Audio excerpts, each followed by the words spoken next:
am John Yates. I live here in Bradenton, Florida, next to Cortez, Florida, where I used to fish out of.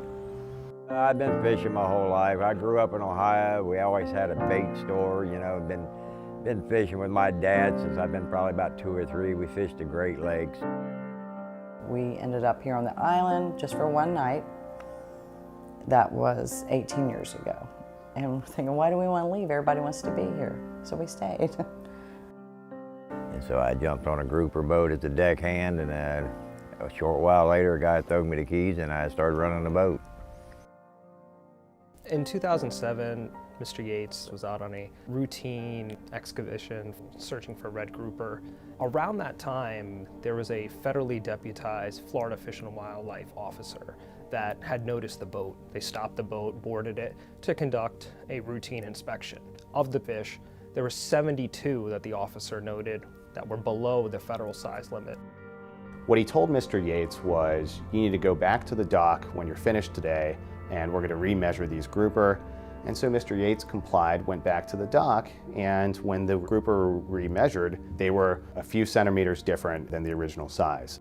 Rather than 72 of the fish being measured as undersized in that catch that was set aside, there's only 69 now that are being measured undersized. And so what this state officer did was essentially cite him for a violation. Basically, we're missing 3 fish. But yeah, the ticket was it. We thought once you get your ticket, you right to pay your fine. And we thought it was over.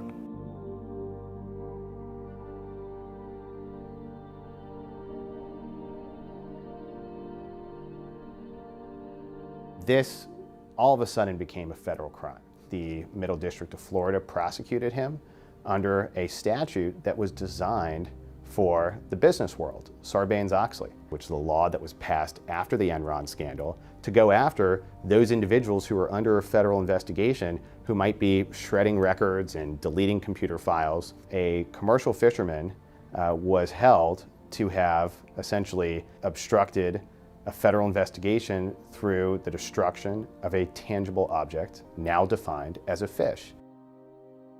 You took a fisherman at work, his fish thawed out. You charged him with 3 felonies that carried 30 years.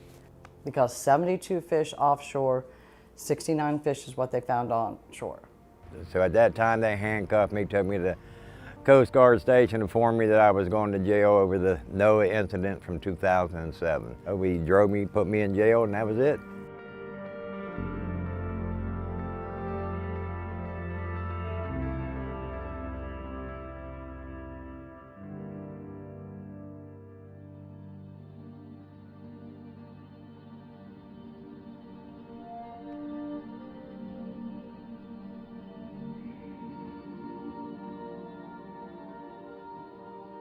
We saw this case as a stock example of overcriminalization. We realized that this was an opportunity to work with Mr. Yates, to work with his lawyers at the Federal Defender's Office, and stop talking about overcriminalization as an academic concept that happens already when people go to jail, but actually do something now to make sure that he never had to have his livelihood threatened by getting this case reversed at the starting point. Our petition for Supreme Court review was an example of combining our legal analysis with our investigative work that really showed that this overcriminalization problem at its core stems from corruption, from abuse inside of federal agencies that directly affected this individual's livelihood.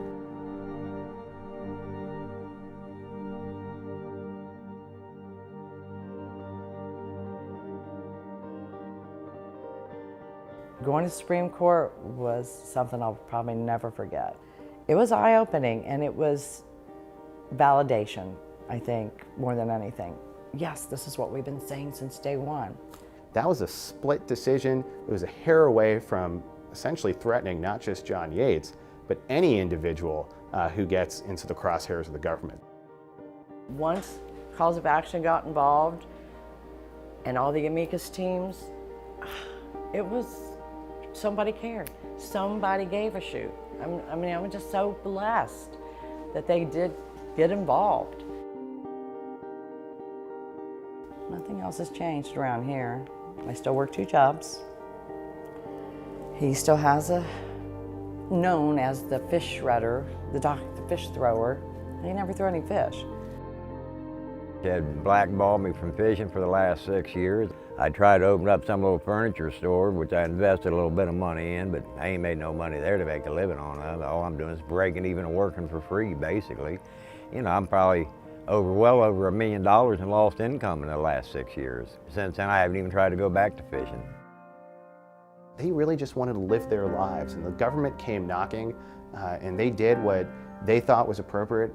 John Yates did what he thought was right, and ultimately, because the government went after them, his livelihood was threatened. And this is an individual and a family that cares deeply about this country, that are deeply patriotic. Good, innocent Americans are the ones who get targeted. If it helps the betterment of all and we had to take a little butt kicking for a little while, okay. And you take it and you move on. But if you have the ability to stand up and fight for something that needs to be fought for, you better do it.